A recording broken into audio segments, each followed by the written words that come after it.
OneLitPodcast may contain adult language and sensitive subject matter. Please take care while listening. Hey everyone, I'm Olivia. Andria. I'm Hayden. And welcome to OneLitPodcast. Woo! Thank you for joining us for episode 3 as we continue to dive into Grady Hendrix's book, The Southern Book Club's Guide to Slaying Vampires. I hope you're all enjoying it as much as we are. It's a great week. As of this recording, I am a married woman. Yeah. I got married yesterday, and yes, I am spending the day after my wedding to record. I can't leave y'all guys just hanging around. So we're going to New Orleans tomorrow for our honeymoon. I'm excited, and I will be here next week to finish up the book. And New Orleans actually has a vampire boutique and cafe that we're totally going to. I've been there before. It was super awesome. Like the vibe it just gives off. Awesome. I'll be on the lookout for any vampires down there, and I'll let you guys know if I find any. We all have our drinks with us. What are y'all drinking this week? We are doing the Sweet Walter's Red, which is grape juice. It's great grape juice. Grape juice in the bottle. All right. I didn't really have time to get myself wine this week, so I'm just drinking a Mike's Hard Strawberry Lemonade that was in my fridge already. Yeah. Still good. We take a drink.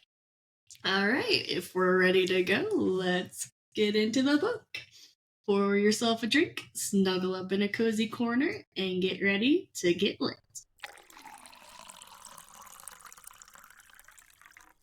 So, where we stopped off last week, Patricia went to her book club, and they were trying to get information together to gather for the police, and they were going to take James Harris down as the monster he is, which is a drug dealer. Yeah, only a drug dealer. Only a drug dealer, not a vampire. So I know that we try not to talk about the book amongst ourselves outside of the podcast and everything, but Andria texted me and she was like, oh my gosh, I hate the next chapters and everything, because they go to book club at Patricia's house and they're expecting the police to come. It's Mary Ellen's husband, who is a police officer, and he said, yeah, I'll bring some other police by, and you can tell them what you know. So they're sitting around the house, and 10 minutes go by, 20, 30, yeah. No one's showing up until finally Patricia sees Carter pulling up in his car, and then more cars come into the driveway. It is all of their husbands. All the husbands coming out. Who have come to the house, and they've gotten together behind their wives' back, and they basically attack all of the women in the book club for thinking all of this bad stuff against James. And, they're just like, oh, why do you think he's such a bad person? He's never done anything wrong. But then we find out he's gone into a deal with all of the men of the wives of the book club. They're trying to build up this Gracious K. It's called Gracious K. It's some kind of realty property. Sort of development. Yeah, it says later on in the book that it's kind of like a plant. It looks like a plantation house and everything. So yeah, all of the men have gone into this deal with James, given him a lot of money and everything, because he's an investor. He's already put down a lot of money and everything. I don't think it's going to go too well for them, considering what we have learned about James' past and everything. So I'm kind of assuming that. I highlighted it. I was like, yeah, this is the moonshine thing. Yes. Yeah, this was a really tough chapter to get through. It was just frustrating. I'll say that. It was very, very frustrating. I felt so bad for Patricia. Yes. She's just abandoned. Like, she has her notes that she was going to go over with the detective. I think she had a very compelling argument, and they just were not having it. Mm-hmm. Yeah, and the whole time, douchebag Carter is talking to her like she's a mental patient. I know. Like, I read this I guess the first few pages, and Hayden was just went into the bathroom for a second. Mm-hmm. And I'm like, ugh, is all you can hear from me. And he's like, what? I was like, I just hate this man. I hate this man so much. I was really hoping he was going to redeem himself. I think it's done. No. I don't think there's any redemption for him. No. I don't think so. He's had his chance multiple times. He messes up so many times. Yes. Chunk chapter. Yes. He continues to fail us. He continues to disappoint us. Every day. But yeah, and then obviously they blame their hysteria on the book club itself, being like, oh, you women, they're reading all your true crime stuff. It's just getting into your heads. And I'm just like, okay, but like, how long have they been doing this book club? It's been years. Well. And it's just like, all right, yeah, it's gonna start all of a sudden. We've been reading true crime books for years, but all of a sudden we're hysterical and out of our minds because we're accusing this guy of being a quote-unquote drug dealer. So Carter's the one that says that. Yeah. And then Slick's husband is like, book club? I thought this was a Bible study. Oh, yeah. Yeah. A I covenant wanted has been to broken. strangle that man. Yeah. Yeah, no, that was horrible. And then on top of all that, Carter says, all that's left is to apologize. Oh, And I was very proud of Patricia for Yes. standing her ground Yeah. and saying, I I'm said, not go going girl over in that. my I'm not notes. apologizing. And then Carter comes up and he's like, oh, don't worry. He's on his coming way. here. And right as soon as that happens, ding dong, he's at the door. Oh my gosh. Yeah. So, yeah, like, good on Patricia for, like sticking to her guns and not doing it. But, like, all the other women in the book club are just like, I'm sorry. You know, like they're all scared of their husbands, essentially. They're embarrassed because their husbands are coming at them, getting onto them. And also, it's just like, y'all don't know shit. Yeah. Everything. So, like, y'all are going to be losing a lot of money, probably, in the future, based on what we know. Yeah, I really hated how they were really demeaning to all of their wives and calling them crazy, pretty much. Mm-hmm. Slick's husband, which I know they're like super religious, but he's like, a covenant has been broken because Slick lied to him. Yeah. And she's like, oh God, I'm sorry. But James goes forward to Patricia and is like, let's water under the bridge, let's shake on it. And she's like, if you don't get that hand in my face, I'm going to spit in it. Yeah. I will say, one of the quotes that I had highlighted and everything in this, while they're getting on to the women about, like, thinking James as, like, a drug dealer, a bad person and everything, but they've gotten close to James and everything. So this, I think we talked an episode or two ago about just like appearances and everything, and like all of these people, they like place a lot of emphasis on how they appear in like the community and their neighbors and everything. So one of the husbands said, we have spent our lives building our reputations, and y'all were going to make us laughing stocks because you're a bunch of crazy housewives with too much time on your hands. Yes. And the thing is, they have like no time on their hands. Yeah. Because they're taking care of their kids. And their home and everything. And cleaning the house. And the other thing that stuck out to me, though, was the second James walked in, is that all the men just seemed to relax as soon as he walks through the door. So it makes me think that he almost has some sort of control over them. Yeah. Like he's influenced them enough. Control, yeah, he's influenced them enough to make them be a little bit more comfortable.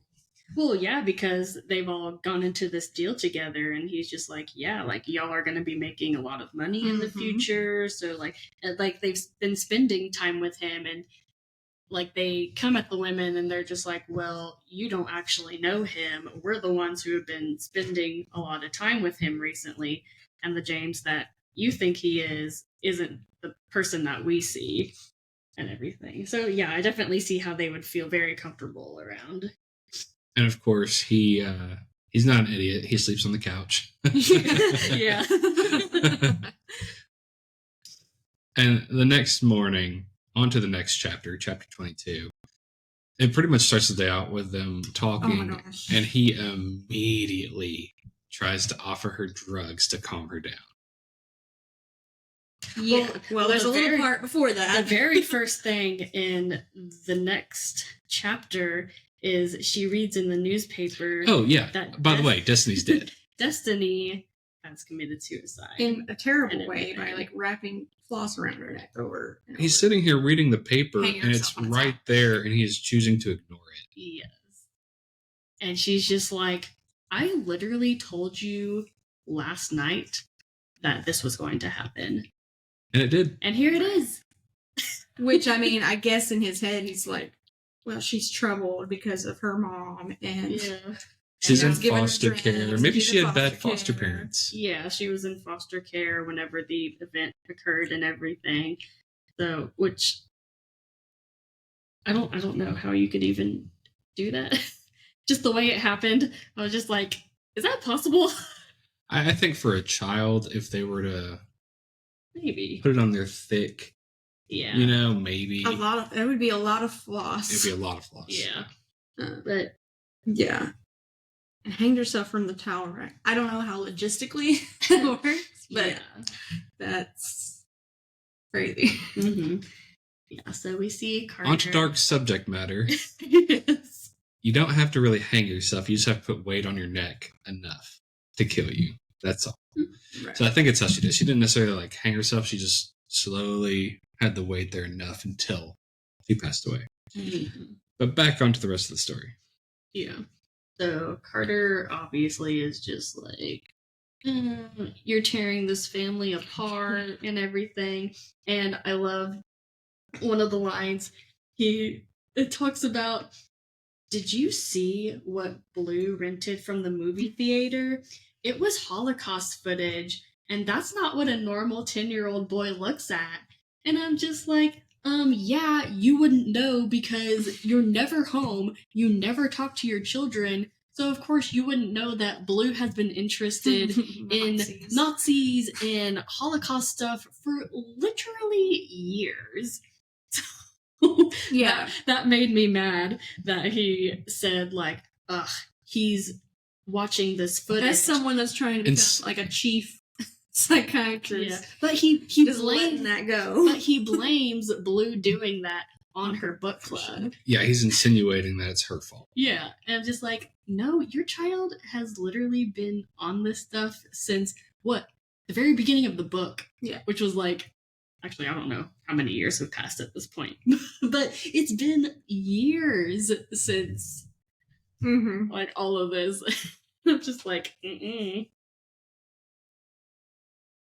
So soon after that as well, after their conversation and he leaves, she starts contacting her friends, trying to get support for herself again, and nobody is having it. Yeah. Well, she decides to go over to Grace's. Yes. Yes. Whew. That was intense. That was very, very sad and everything. So obviously Bennett hit her. Yes. Her husband hit her and broke some of her china. Yeah. Yeah. The china that she was cleaning a few chapters ago. Their wedding it's china. Like all broken and everything. The symbolism of the broken marriage. She's bloodied and bruised, and she's like, well, she said that she... Car accident. It was a car accident that she, kind of hit a guy. And she was just like, silly me. And I'm just like, by the way that Patricia just is describing her injuries, I'm just like, that doesn't really make sense for... You had a bloody It doesn't make any sense for the car accident that you're describing. Right. So it's like, you're not fooling anyone. Right. And everything. So that happens. Pretty much all of her friends have abandoned her. Yeah. So basically, I think the theme of this part was that her friends are saying, you have like so much to be grateful for. Like, Slick says, she goes to Slick first and she's like, no, I can't get involved, blah, blah, blah, because they've had money's been tight, and now he's an investor in this property. She's like, I'm not going to jeopardize this. And she's like, well, what about blah, blah, blah? Patricia's trying to like, what about these kids that are going missing and dying? And she's just like, I can't. Like, you've never lost your house, Patricia. Like, you don't know what's at stake here. And a couple of her friends say that, and I kind of understand where they're coming from. They have been on hard times. For example, the cop hit a kid, and I think, made him go deaf, an 11-year-old? Yeah, so he took the only job he could, which is where they are. Right. Yeah. So Grace, when she talks to Grace, she says, do you ever think how lucky you are? Like, your husband works himself to the bone, and he does nothing but provide for you and your children. He doesn't raise his voice in anger at you. So you have everything you could want or need, and she says you weave these lurid fantasies out of boredom. Which Patricia shoots back and is like, all you're doing is being a housewife and taking care of blah, blah, blah. And Grace is like, you say that like it's nothing. Because she's like, I'm a good person. I'm a good wife and a good mother. I clean my house. That's my job. Yeah. It's my place in the world. It's what I'm here to do, is what she says. So I think the next thing that kind of happens is Patricia goes back home. Carter had given her some kind of pill and everything. It was it's like a Zoloft. Yeah, to just like. Or was it Prozac? I don't remember if it said exactly. It wasn't Zoloft. It might have been Prozac. Yeah, but anyway, so he was like, I feel like it's in your best interest to take these and everything. So it says she got out a glass, filled it, set it down, and began to take the entire bottle of pills one by one. Is the last sentence in that chapter. Literally cuts to her in the hospital next. Yeah, so she swallowed a bottle of pills, and she goes on to say that she never intended to kill herself. She was just so pissed off at Carter. She did what he said to do, which was take the medication. Yeah. She's like, well, you wanted me to take the pills, so I took them. And he gets all defensive, like, don't put that on me. Yeah. Right. I get where she's coming from, though. Yeah, she was really angry, and she did what he said to do. Yeah. And it's, like, sad, because then Carter tells her, it's like, well, Blue was the one that found you in the kitchen, and you were seizing up. And Carter, being a douchebag, is he brings the kids in, and like they don't want to talk to Patricia at all, so they kind of hate her now a little bit. They end up running out of the room, and she's tied to the bed. Yeah, she's literally like tied to the bed. Yeah. And Blue has like a total meltdown while she's trying to talk to him. Like, he rips up one of his books. Yeah. And she's like, we don't treat books like that. I know Nazi books. Yeah. But he's like, I hate you. Yeah. So they all leave, and Carter's just like, don't you see what you're doing to your family? And I'm just like, it's not her fault and everything. Oh, also, talking about, like, not wanting to appear like bad in the public and everything. Right. So Carter says that they have her on a 24-hour involuntary hold. Right. But he's going to check her out of there first thing in the morning. And he says, there's nothing wrong with you. We can't solve at home. So, I mean, it doesn't really say what time of day it is or anything. But my thought was, he was like, you have a 24-hour hold on you, but I'm going to check you out of here first thing in the morning because I don't want you in here longer than you have to be. I don't want people to see you in here and talk about it. Right. and everything. And So, like the first page when they're in the hospital, he's like, tell me like you mixed up your dose. Like you did not do this on purpose. Because he's worried like how embarrassing that would be. Especially him being a psychiatrist. He's like, well, people aren't going to think I have much value if my wife is trying to kill herself. Which, on top of all that, he does lose his promotion. Yes. Right. Yeah. Which almost makes me think it was never going to go to him anyway if he did all this work for these years and this one event happens and he loses it. Yeah. They weren't going to give it to him anyway. Yeah. Yeah, he's like, well, I lost it because they said that I should focus on my family instead of this. My stupid family. Yeah. Like, I can't believe you cost this to me. Also, one of his quotes, he says, "You're my whole life." And I'm just like, yes, I highlighted that. like, you're never around. Which this part is funny because he also mentions he's like, "Are you like having an affair with James Harris? Because all you do is talk about him." You're so obsessed with He him. says, It would be "I wish easier. you were having an affair with him. It would Yeah. make your fixation easier to understand. Absolutely. But this is sick." Yeah. He's like, no. And also, it kind of reiterates here that she recalls reading books about vampires and how they could control things, such as rats. So I Yes. think it does sort of confirm that, The Dracula theory. yes, James Harris did control the rats trying to destroy the photograph. Mhm. So I think that's reinforced there. But at the end of this chapter, he sort of gives her the ultimatum of, let this go. What's it going to be, James Harris or your family? Yes, pretty much. You let it go or it's over. So then we jump 3 years. 3 years later. I couldn't believe the time jump. I Yeah. said, what the heck? So we jump 3 years into the future. They're going to the book club Yeah. at Slick's house.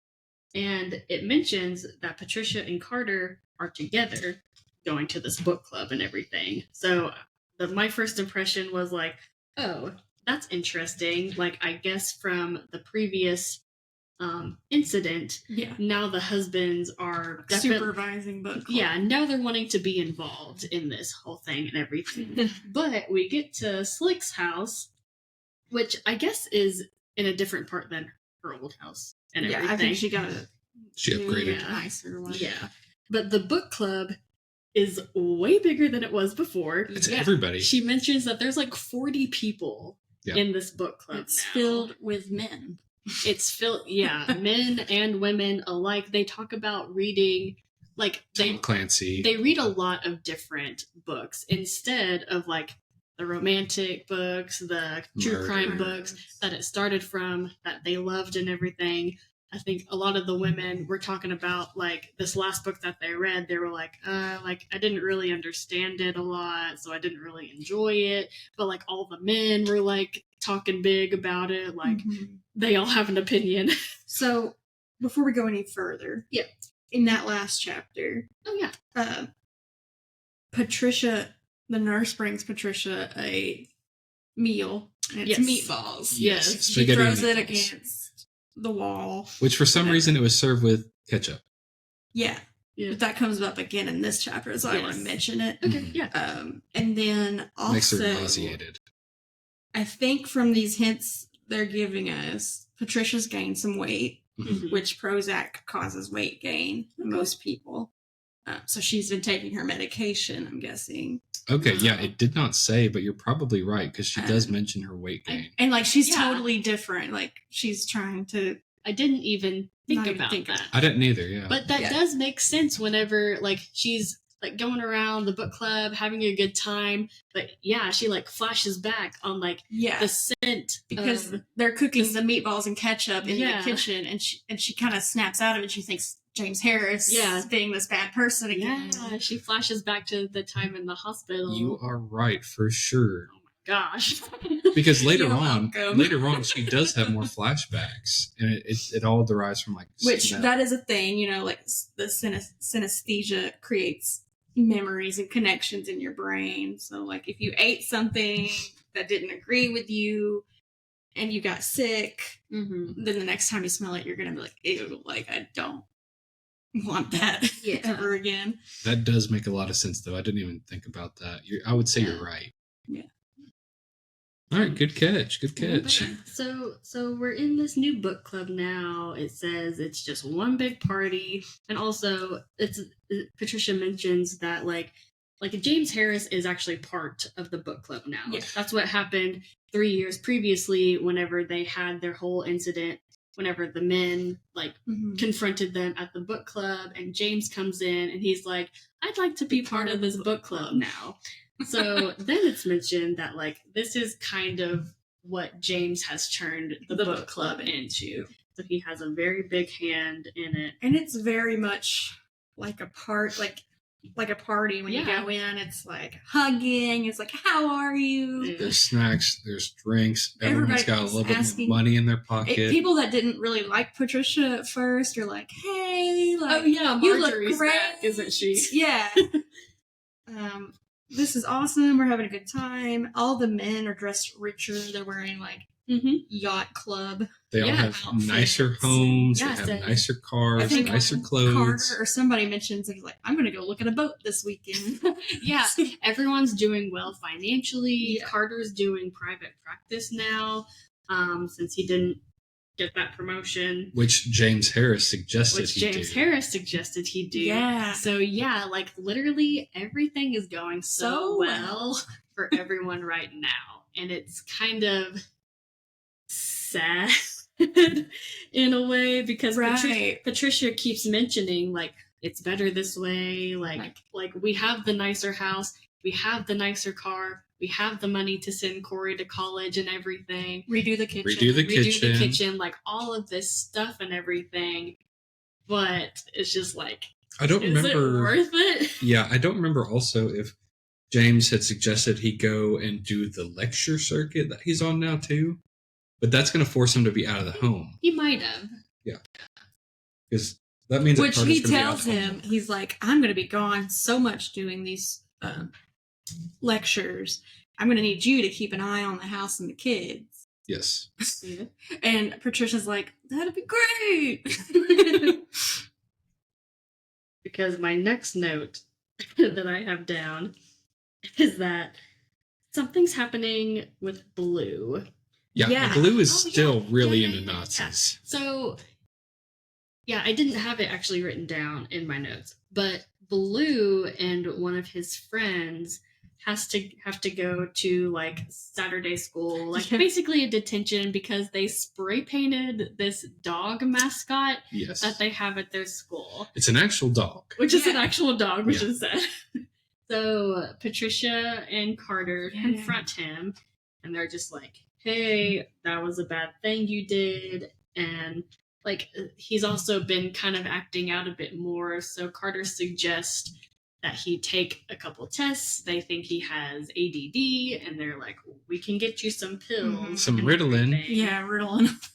So Blue just flies off the handle. He's I'm not like, taking any tests. I ain't taking your tests. I ain't taking your pills. You can't tell me what to do. The Nazis did this, so what does a dog matter? Yeah. And he's like, he's like, so what? He didn't die. Yeah. Like, he's fine. Yeah, I feel like he kind of puts it off on the other guy, too. Yeah. He doesn't really accept responsibility for it. Mm-hmm. So, doing all this stuff. He's kind of turned into a menace, but I also understand his frustration. So, they threaten... Is this when they threaten to call the police on him? Well, yeah, he comes down and he's just like, what are you going to do if I just try to run away? And they're like, I'll call the police. We'll call the police and they'll come pick you up. So Blue's like, all right. Goes back upstairs. He comes back down a second later with call the police, huh? Yeah, he has all of the phone wires. And he's like, try calling the police now, bitch. He's like, bye. And he runs away. So he runs away. Patricia's like, oh my gosh, we need to go after him. But Carter blows it off. It's a small Yeah. He'll be back when he gets hungry. I do this for a living. Are you going to trust me or your dumb little brain? Yeah, he's like, I do this for a living. I'm just like, what? You've Let missed a your lot of kids run away? signs, Carter. I don't trust It's like, your dude, you haven't been home psychiatry in skills. years. Yeah. So, Also, I know I don't want to like keep going back, but Yeah. we did miss like a little kind of an Mhm. important part. yeah, that's fine. So, Patricia's convincing herself that things are better this way. Yeah. And she was like, things are going great. And she says, there's a quote I highlighted. And yes, sometimes the phone rang after Carter came back from one of his trips, and a young woman would ask for Dr. Campbell, or sometimes they'd call him Carter. But Patricia always gave them his office number, and when she asked who they were, Carter always said, "Damn secretaries," or "that effing girl." Yeah, so So- I'm convinced he is cheating on her now. She's turning a blind eye to Yeah. him cheating so they can be wealthy, her kids can have a good future. Yeah. Right. She's getting financial support. And that's not everything. For sure. I don't know Right. why she's turning Which a blind I eye think to it. plays into how their kids are and their personalities, because I feel like Carter just throws money at them and is like, hey, I'm providing this and this and this for you. Mm-hmm. Like, that's why we don't have that close connection, because I'm always working and your mom's always home. Which doesn't make sense because he's a She's the psychiatrist. reason you're messed up. He should know better than to just throw money at the situation. Yeah. Yeah, he's not a very good psychiatrist. So maybe he shouldn't have gotten that promotion. That's the real reason he didn't get it, because he's not very good. But yeah, so Blue runs away. Yes. Patricia, they wait and wait, but he doesn't come home. She's like, I'm gonna go drive around the block and look for him. Yeah. And Carter's like, And then, well, as soon as she mentions that, they get a call on the phone. It's James Harris saying that Blue is at his house. Been there for a frequently couple saying, hours. like, Patricia, Yes. he's here. He's been there for a few hours and everything. And James just kind of Patricia's like, okay, I can come pick him up. But James insists, I have an extra bedroom. He can stay with me during the night. And I think there is a little bit of hesitation in Patricia, because she obviously knows in the back of her mind what James Harris is and everything. But she did promise to let it go and everything. So she lets it go, and Blue stays at his house that night. Which Blue then gets on the phone and he's apologizing for everything. Yeah. He's like, I'm so sorry, Mom, and I love you, Mom. Mhm. And Patricia's like, that's suspicious. What did he say to him to make him say these nice things to me? Yeah, because he says, James said that I should, apologize. I think someone calls him Uncle James, and I was just like, Uncle James? Carter calls him Uncle It's like James. Uncle James, yeah. I didn't remember. I thought it was Carter, but I was like, And then, but nothing that we know bad happens, because Carter goes and picks him up the next morning and takes him to school and everything. But I think they need to check him for marks whenever he comes back. It never said that they did or anything, but I'm just like, I think you need to probably do that. So Carter goes and picks Blue up from James's house and everything. And Patricia's going about her day. She's like, I have all this cleaning to do and everything. Then she gets a call on the phone from James, and they have a little chat. And he's like, hey, just talking about Blue and everything, and how he was upset and everything. And James goes, would you like to come over for some coffee? We can catch up. And Patricia, thinks about it for a second. And part of her wanted to say, because she said, she was like, I put it behind me and everything. But then she was like, no thanks, I have to finish cleaning the kitchen. Well, like, Which- even here, she second guesses herself. She's like, maybe I didn't see it correctly. Yeah. Like, I didn't see that happened to Destiny. Yeah, yeah, Like- she does say, like, it did happen 3 years ago. Maybe I'm thinking I'm all in my head and everything. So she declines his offer for coffee, thankfully. And then she's going around the house just trying to clean up. She goes to the garage room where Miss Mary used to stay and everything, just kind of cleaning around there. I don't think she actually cleans anything. I think she just goes in, looks around, and walks back out. She started to get some flashbacks of the smell, Yeah. Yeah. the incontinence pads. Yeah. Going back to flashbacks Yep. and everything. Mhm. So she's moves to the sunroom and everything. She's picking up magazines and newspapers. And then she just hears in the den behind her, Trisha. And she's like, oh God. Turns around. There's no one there. Yeah. Goes back to her stuff. And then Like, I think the first time she sees, like, Miss Mary's, like, eye in, like, this in between the door. The crack of the door frame. Yes, she's like, I swear I saw, like, an old lady's eye looking at me. yeah. But maybe I'm crazy, so she keeps cleaning. Yeah. But then, yeah, she's like, I think I heard something. So she goes back, but then she hears it again. And she's like, oh shit. Yeah.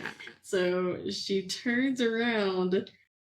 The ghost of Miss Mary is standing behind the dining room door, just like staring at her. And she just like gives her this like warning saying like he's coming for the children, like he's taken my grandchildren, like calls him like Hoyt Pickens and everything, which I don't know if that's his like actual name or it's at least another alias. She also calls him a his. tick. Calls him a tick. Yes, I thought that was really interesting. You know, as Yeah. a bloodsucker. Yes, bloodsucker. He's the night walking man. Just all of this stuff. And So she's like, wake up, Patricia. Pretty much, Get yeah. woke. get woke.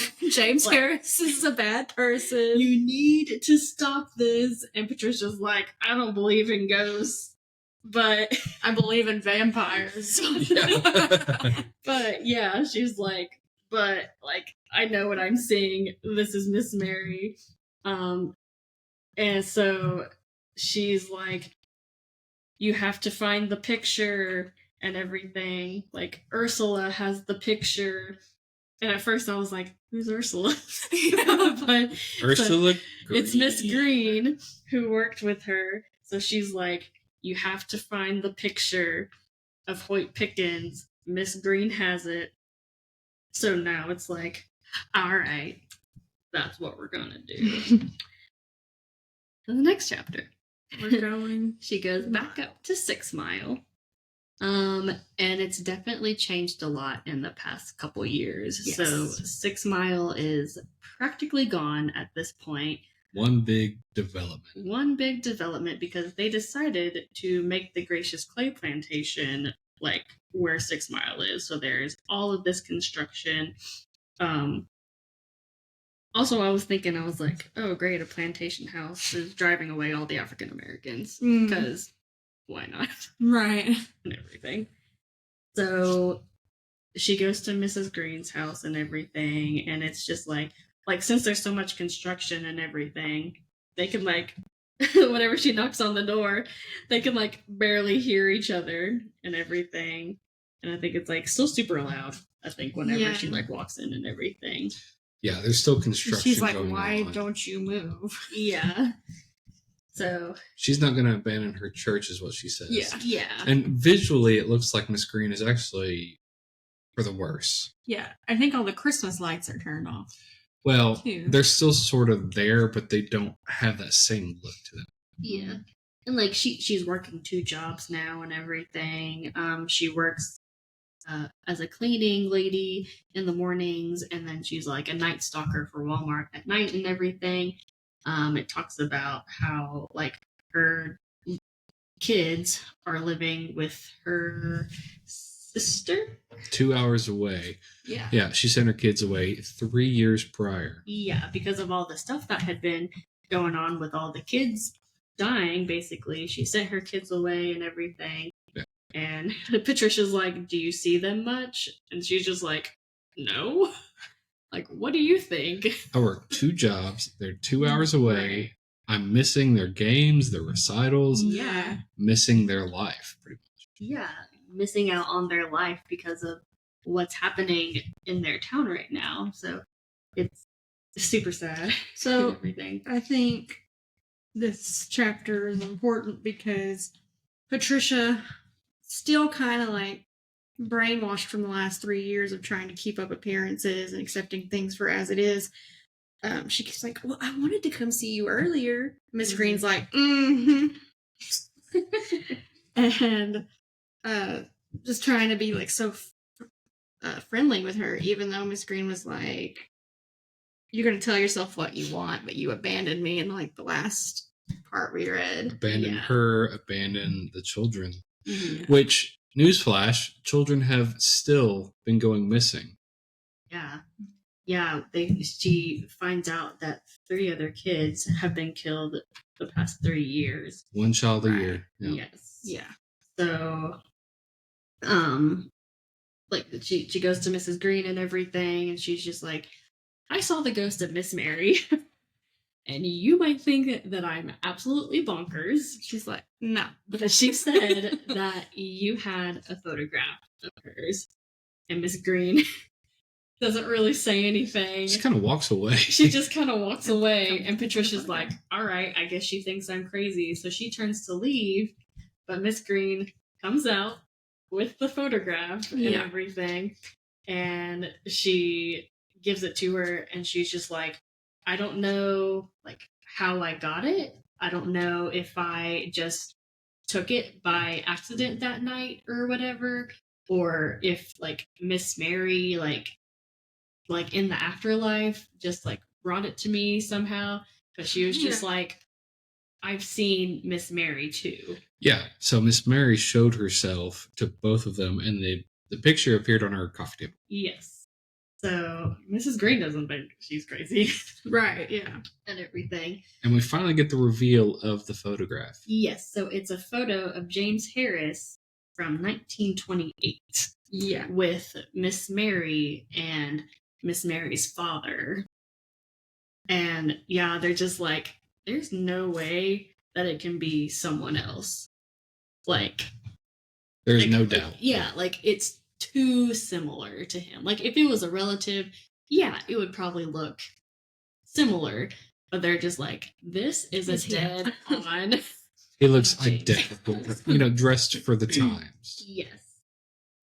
So they take that, and then they basically hatch a plan to sneak into his house. Yes, because Miss Green cleans. Yes, Miss Green is a cleaner, and their company cleans the house that James lives in. And she says, like, the girl who usually works for him is, like, just can't do it for whatever reason. So she volunteered, and they're just like, all right, we're going to sneak in. And then he's also out of town that day. He's also going to be out of town. In like Tampa. Yeah. Mm-hmm. Tampa, Florida. Yeah. Also, Miss Green agreed to take the job of James Harris because Mrs. Kavanaugh gave her a box of murder books. We did. Like, she didn't want them in her house anymore, so yeah, I agreed to do it for the books. Yeah, she was like, whatever he is, he's not natural, but he's got something in common with those evil men from your books. Yeah.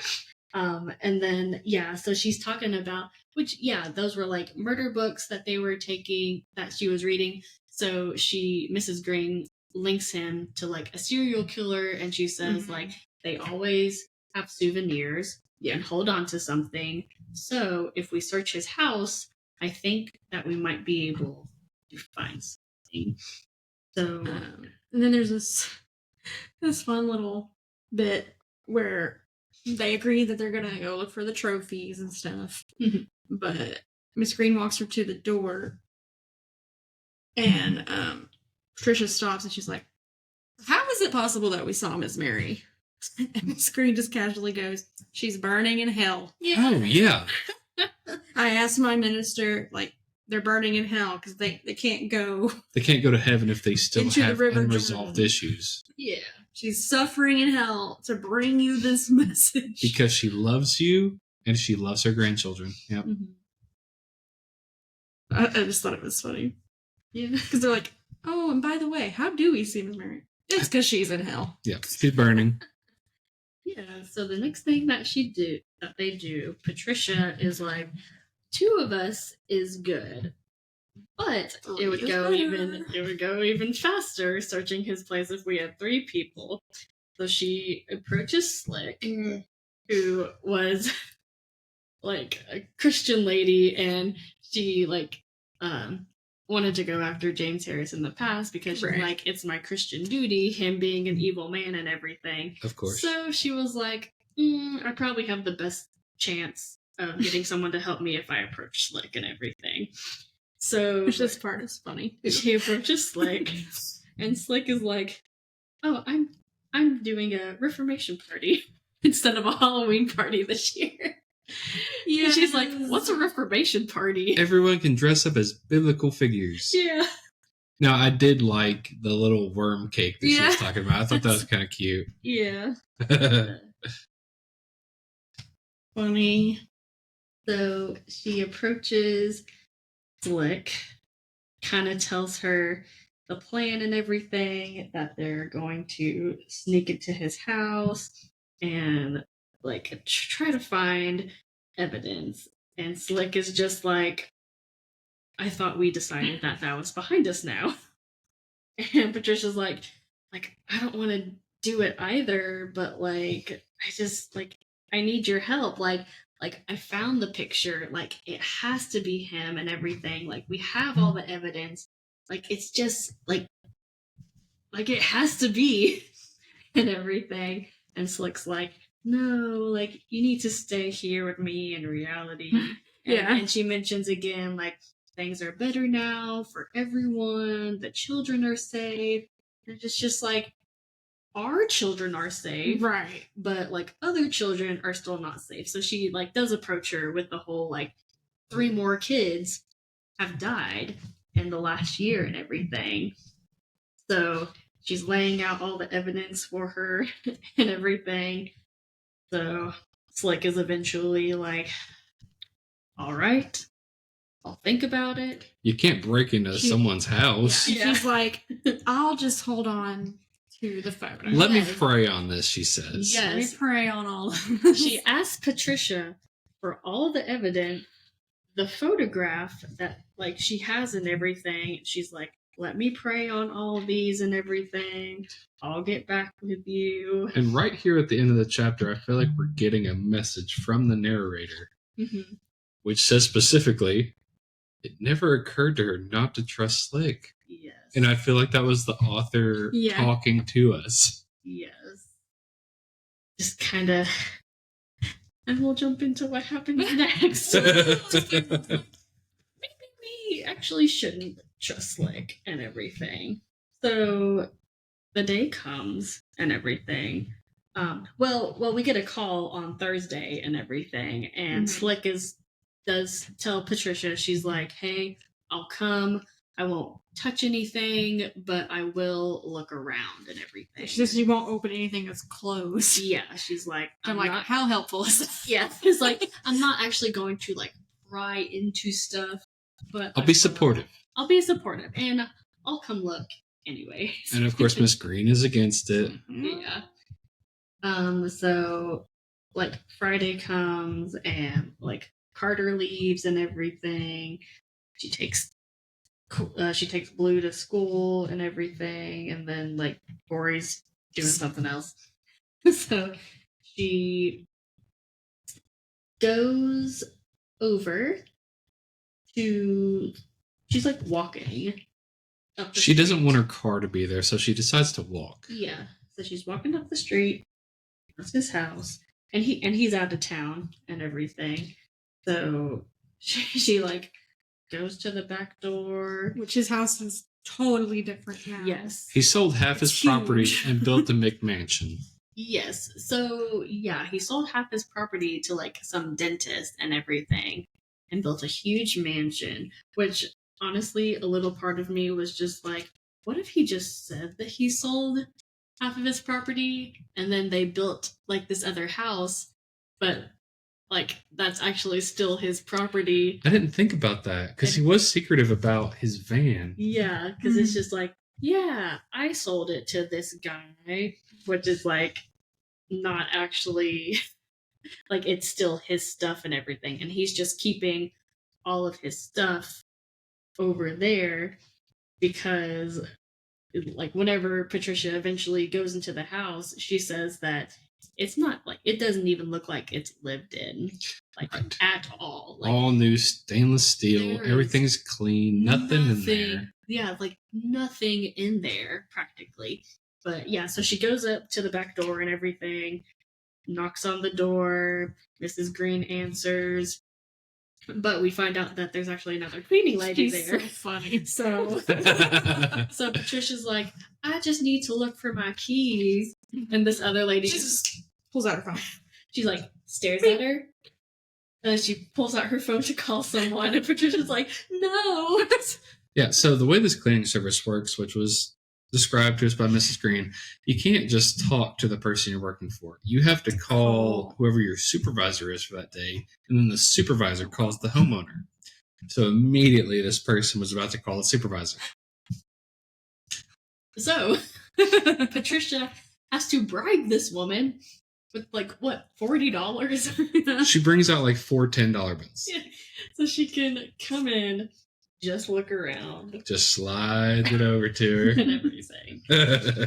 So, like we said, she's like walking around, just looking for her keys, you know. But like this place is just like unlived in, Yeah. and everything. Room to room, everything is neat and orderly and clean and smells brand new. Mm-hmm. So she has gone through every single room, and she's just like, she goes back up to Mrs. Green, and she's like, I can't find anything. And Mrs. Green like, there has to be something here and everything. So they like look up, and Mrs. Green is just like, what about up there? So there's a little pull down attic. And he's like painted over it. Yeah. So it's like kind of sealed where you wouldn't really notice it's it. painted over and everything. So they get the attic door down and everything. Trisha goes up there.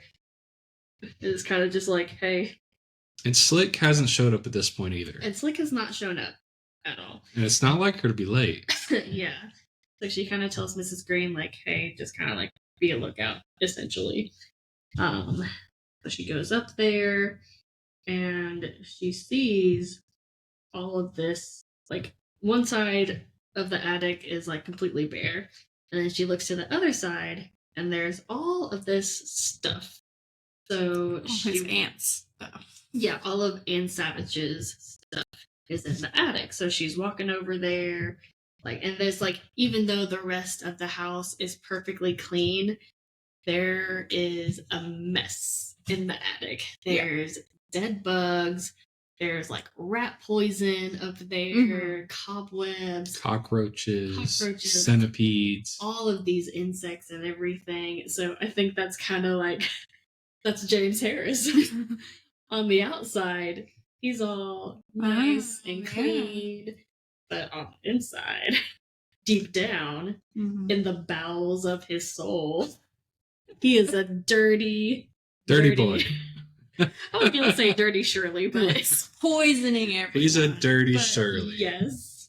So she's looking through all of Anne Savage's stuff, and she's just like, okay, if there's literally nothing in his house, why the hell did he keep all of her stuff, like, after the fact? Especially, like she just, or it's Anne Savage, yeah.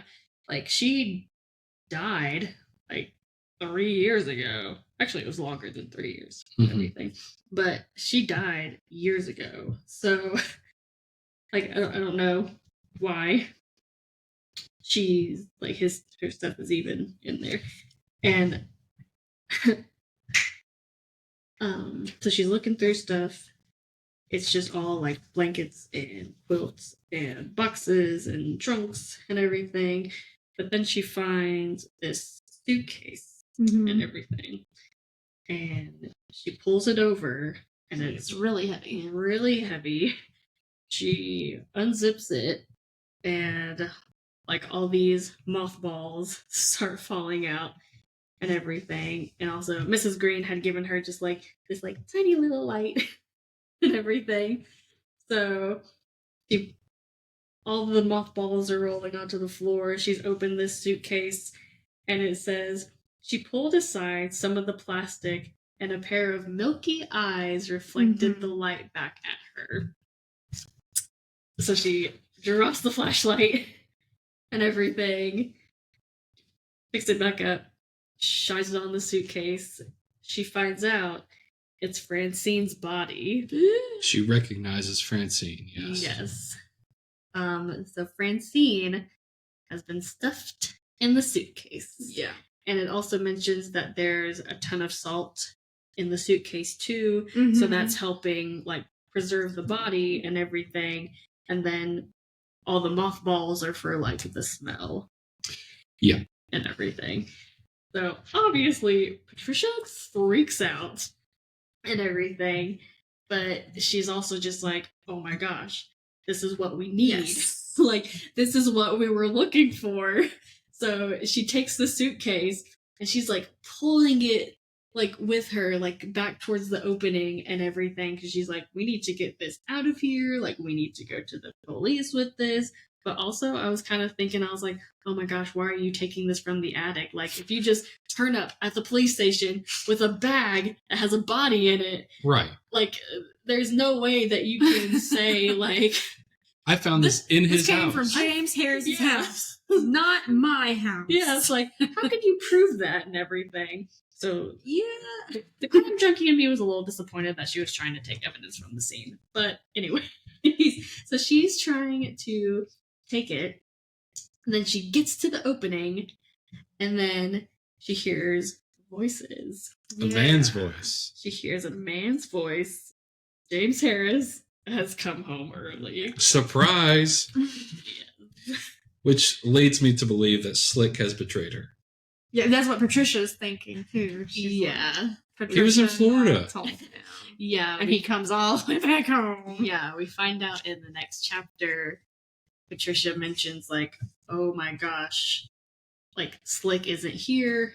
That's why she isn't here. She ratted me out to James, and he came home early. So James is talking to Miss Green. Miss Green is like, sir, we didn't think you'd be home so soon. yeah.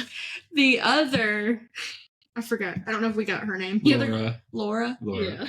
Laura is down there like Still dusting sleeping. something. Right underneath the attic. They lock She's eyes. like, please don't Yeah. say anything. Shut the door. Yeah. And she's like, I might say. She looks like I'm gonna say something.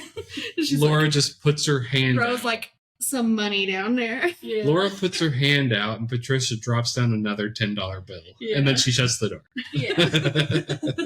So, yeah, that was funny. She's like, please, close the door. She's just like, if you pay me more. Yeah, so now the door is closed to the attic, and Patricia's like, oh my gosh, I hope he doesn't see, like I hope nothing in the house was disturbed so that he would know that I'm in the attic and everything. And she's already got the suitcase, like, back to that opening and everything. So now she's having to drag it all across the floor again. She's like basically moving it with her feet because she's like, Yeah. like it's gonna make noise if I try to drag it on the ground and everything. Like crushing her feet. trying Yeah. to put it back where it was. Yeah, she's like crushing She's her having feet. to move a dead body, so this is super heavy for her. Yes. So she's up there and everything, and like she hears like the muffled like thumps of like James moving around and everything. Mhm. And she's just like, oh God. She hears So James Harris has made the cleaners go away, including Miss Green, saying that he's going to go upstairs and get some rest. yes. And then all of a sudden, we hear, Trisha, I know you're in here. Yes. Also leading me to believe that she's been read. Well, Yeah. there's this little part where someone comes to the door, and it seems like he's saying, come again next. And he says, come again next, like, come again next time. Like, she's not here. So that's what sets him off to think Patricia's in the house. But yeah. He knows that she's there. He knows it. He's being all Someone's creepy. told him. He's like, I'm going to find you. And everything. Storms through the house. So, Yeah, like he's singing, like, I know you're in here. So once he goes through the rest of the house, can't find her, he eventually gets the attic door and opens it. So She's scrambling to hide. Yeah, she's scrambling to quietly. hide. And like in her like walking around and everything, she's like disturbed at some of like the rat poison and everything on the floor. Yeah, So there's like a she's trail just of like drag marks. Oh Rat yeah. poison. She's like, oh shit. So she literally With like her hands. yeah, she literally moves it says roach powder and mouse droppings. I think. No, that was to dirty the suitcase. She sort of dirties the suitcase and covers all of her footprints. Yes. But yeah, she literally like touches with her bare hands like this poison and everything to make it seem like, oh, there's no tracks in here and everything. So she kind of like cleans up the evidence in a way, and then she forces herself to lie down behind all of Miss Savage's things, and she's just basically waiting James out, like waiting to see if he's gonna come up and find her. So she hears the trapdoor open and everything, and he's like, I know you're up here. Like, you should just come out and everything. We need to talk. But she's just like, the hell I will. Hell no.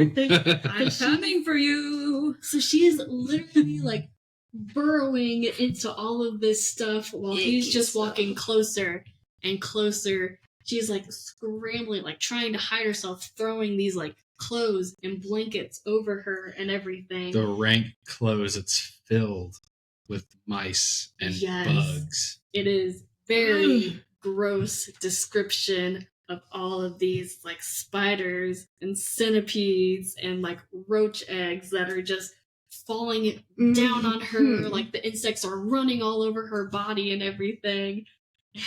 And it's like James is just being like a serial killer. He's like, Patricia, I know you're up here. Playing with What her. are you doing up here? Yeah. Just like, Come on out. Yeah. And she's, of course, in crisis underneath this pile of clothes Like and a roach blankets. crawling into her ear. Yeah, a roach crawls over her face. Yes, it crawls over her face. And then that was the part that made me want to throw up. This roach literally starts crawling in her ear. She feels the antenna go in her ear canal, and all of a sudden it starts to try to burrow into her ear. Yes. So The worst part to me, though, is after the roach starts to like try to fly into her ear and crawl and burrow, when James Harris does finally get pissed off, knock over some furniture and leave, she of course gets up, tries to pull it out, and she ends up squishing it inside of her ear and then pulling out its dead body. I would never be the same after that. Me neither. That would be my traumatizing experience. So James gets pissed off that she's either not there to begin with, Right. or He's being interrupted trying to look for her. yeah, which it does say something about like there's a sound coming from like he eventually goes to the door, like there's someone there, and everything. I thought it was a phone call. He got a phone call that Gracious K was on fire. But it was on fire? No. Because it says, yeah, so he goes downstairs and everything. And she hears the door slam. Yeah, because he yells at someone. He's like, what? And it says, even far away and muffled by the walls, it still made her jump. Right. The sound had been the phone ringing. Yeah, she heard footsteps running downstairs, and she heard the front door open and slam, then silence. So she's waiting for him to come back. She hears someone scratching at the other side of the door, so she thinks it's him coming back up and everything. Yeah. So And that I screwed up. where we ended, I did look at the very start. Yeah, see, I read the next sentence. Yeah. Yeah, so I did go over to the next chapter. I was just so into it. And just looking, I will say the first sentence does say Patricia, Kitty whispered. Yeah. So it's not James, it's Kitty. So now we kind of know somehow. Like, I don't know. I didn't read. I didn't read anymore. Read that whole page. Oh, you read the whole page? That's why. Oh my god, how dare you. That's why I said it caught on fire. So I accidentally. I was so into it. I was like, I'm just flying through these chapters. Spoiler alert. Okay. So it's a ruse to get him away. Sorry. And So obviously Kitty is involved, but we don't know yet who involved her. Yeah. Coming to save her, which I think Miss Green had something to do with it. Yeah, Because Miss Green has been cleaning for some of her friends as well. that's true. So I think Miss Green probably went and talked to Kitty. That's a good idea. Actually, like, whenever I saw that, I was like, it's Kitty. I was just like, maybe Slick redeemed herself and called Kitty, but I don't think Slick had anything to do with it. yeah, that's a good. It was probably Mrs. Green. Yeah, because she was cleaning for other clients as well, including Trish's friends. Yeah. That's the more I think about it, that's probably what happened because Mrs. Green knew that Patricia. She left her there. She left her there. Yeah, she had no choice.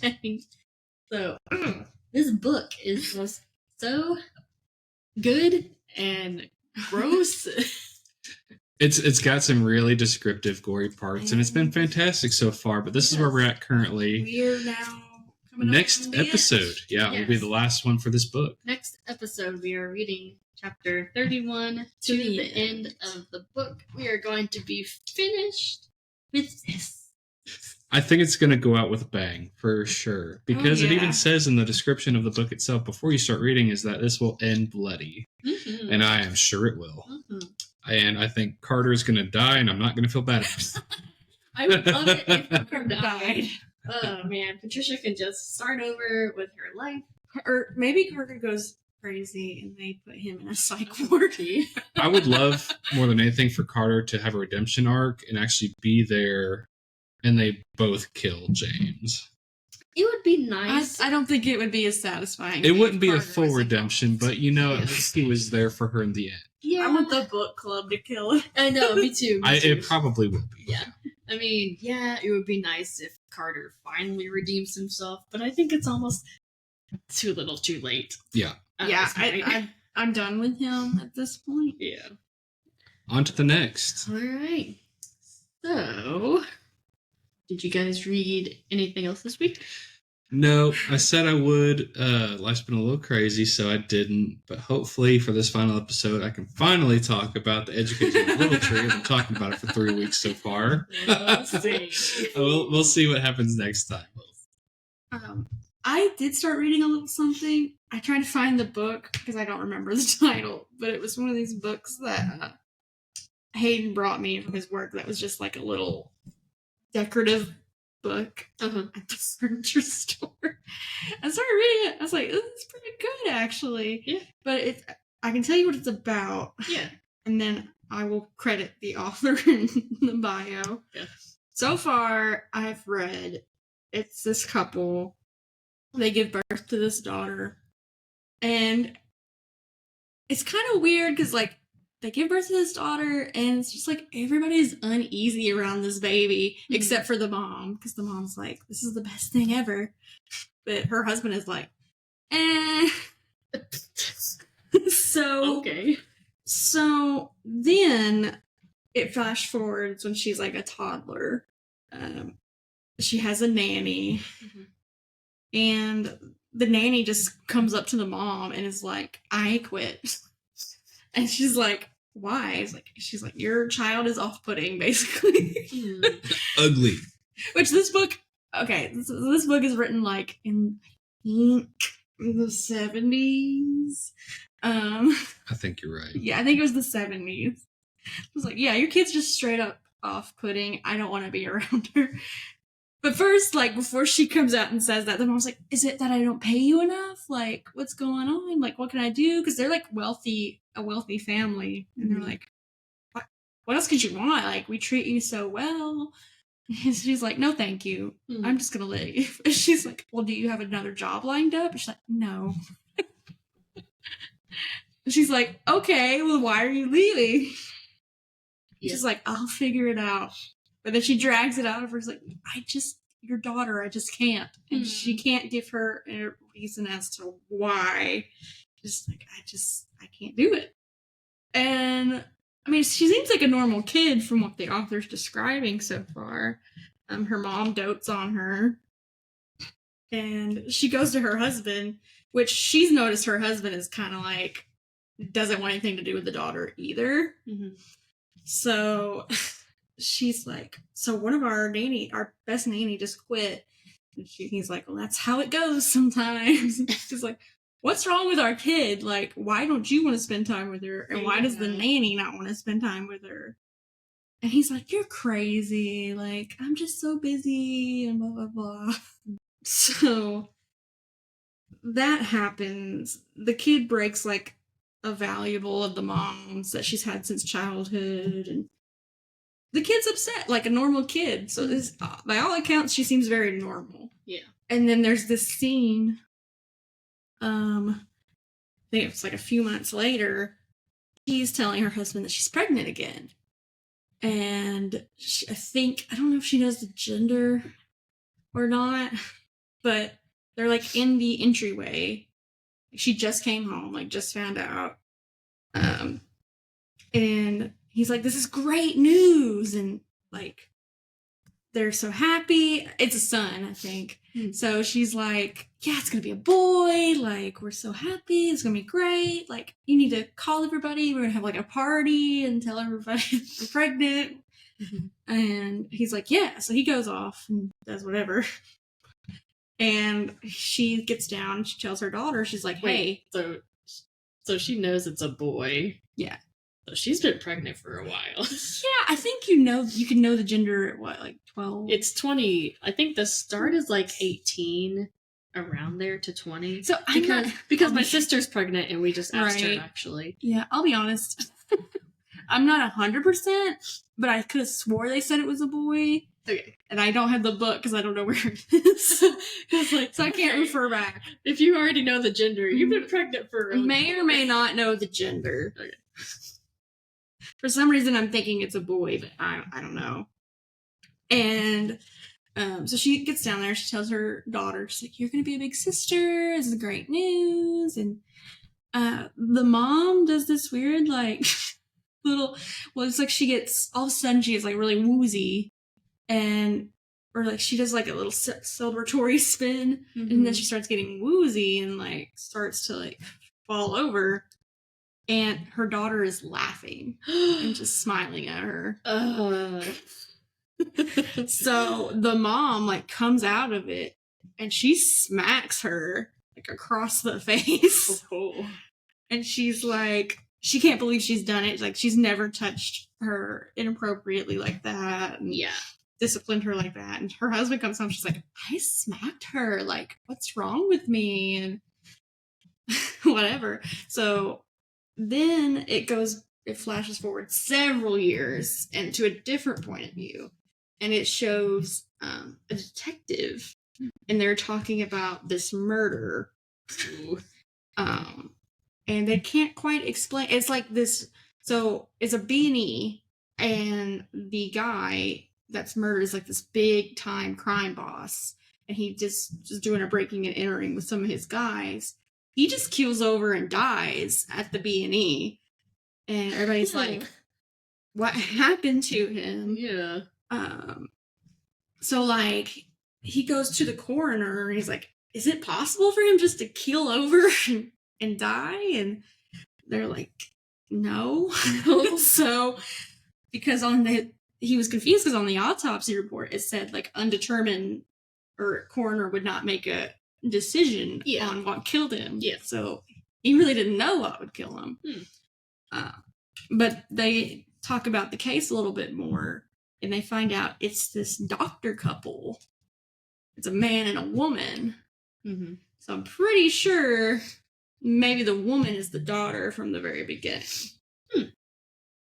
But then he's like, do you know anybody that would like know about this? And he's like, yeah, kind of like this crazy guy who's like a PhD, like crazy, done so much work in this field, like he would know. You've read more of this than I thought. Yeah, well, it's pretty quick, like these first few pages. So that's kind of where I'm at. They're about to go see this genius coroner person to talk about like what could have killed this man, because it's kind of like, I think they say it's like he was strangled, but there's no like strangulation marks or anything. Crushed esophagus. Yeah, so he's like crushed, and they're like, how did that happen? How did that happen? How did you get strangled? But here's the thing. In the report, like, the couple came home early. So the couple was there when they were doing this B&E. Yeah. So that's why I'm like, did the girl, like, somehow with her mind kill this guy that was breaking into their house? Yeah. So that's where I'm at in that right now. Interesting. And I'll have to find the title, because I don't know what the book is. Sure. But that's what I read in addition to this week. What about you, Olivia? So I ended up reading The Fall of the House of Usher. You did? By Edgar Allan Poe. And I wanted to reread it because I found this book called What Moves the Dead by T. Kingfisher. T. Kingfisher. And it's supposed to be a different retelling of Poe's short story. So I just wanted to read that just to have it like fresh on my mind before I started to read that one. And I'll let you know what I think about it.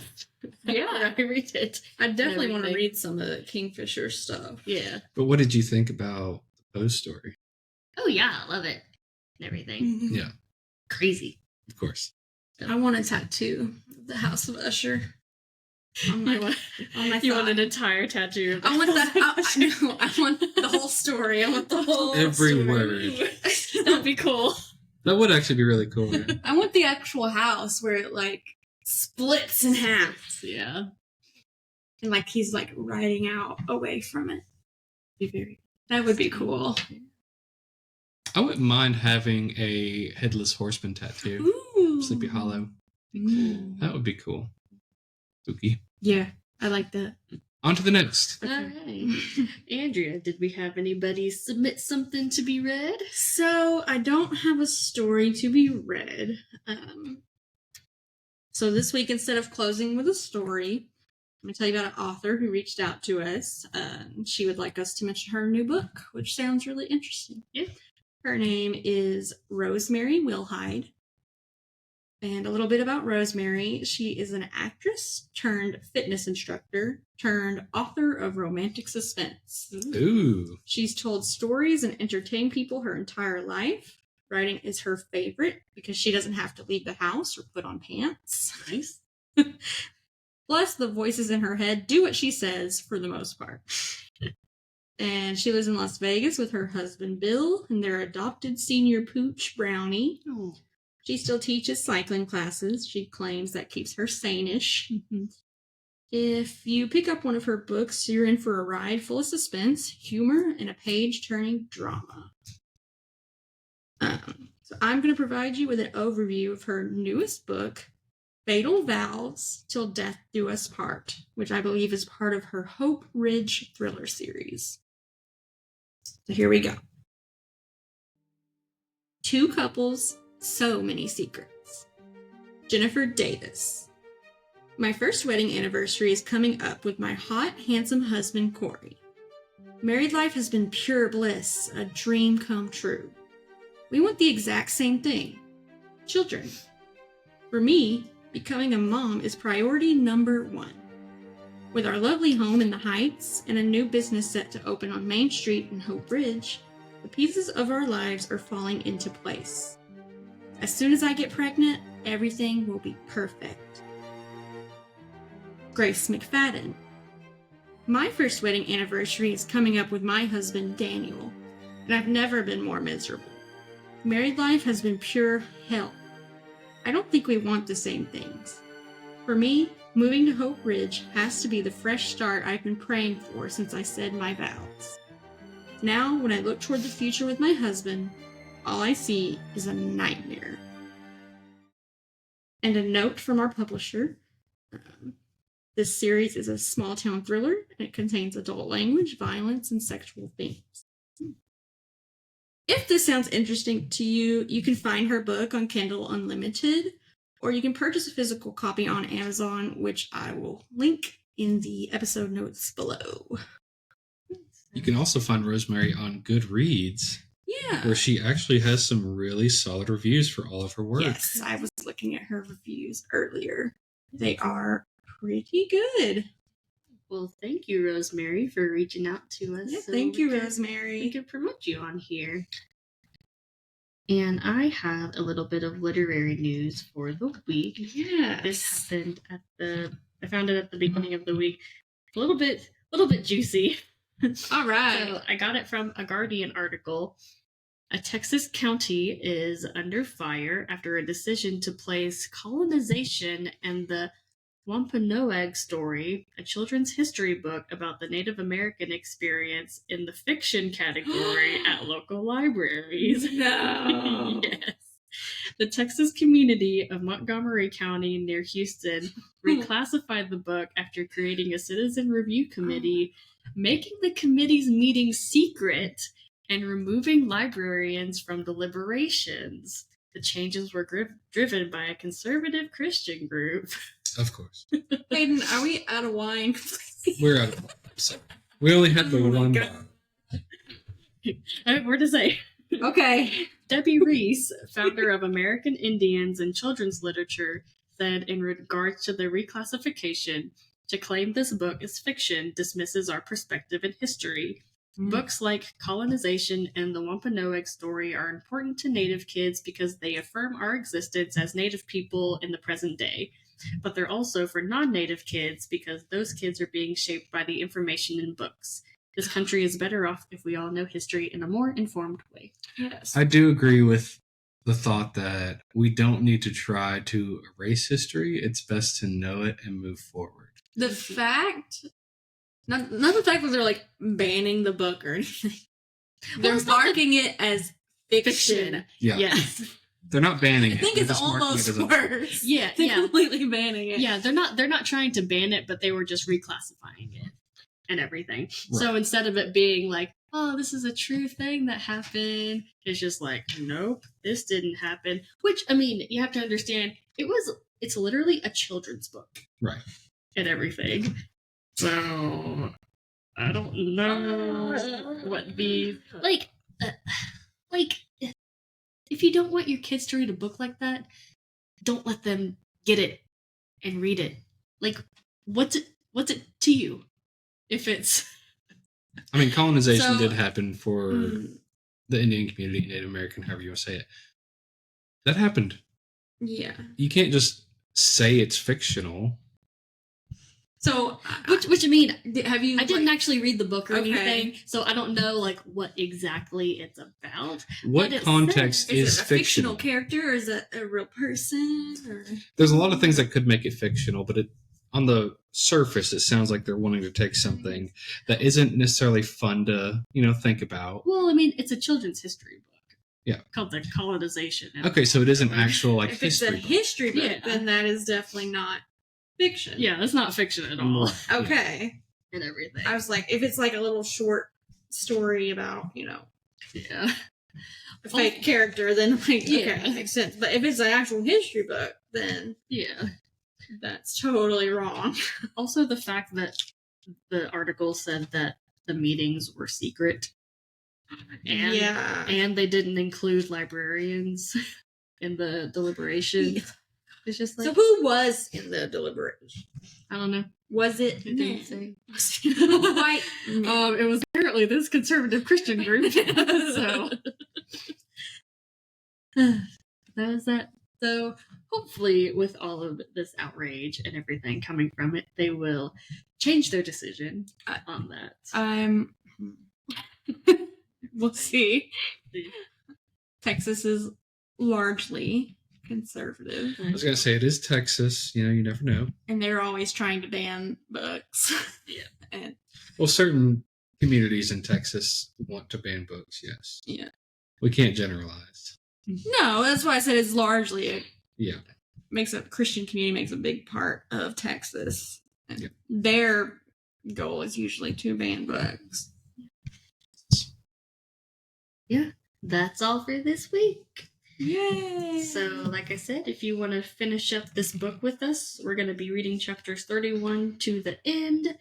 And then, if you want to reach out and submit your short story for us to read, you can submit that to us at Gmail, onelitpod@gmail.com, onelitpod@gmail.com.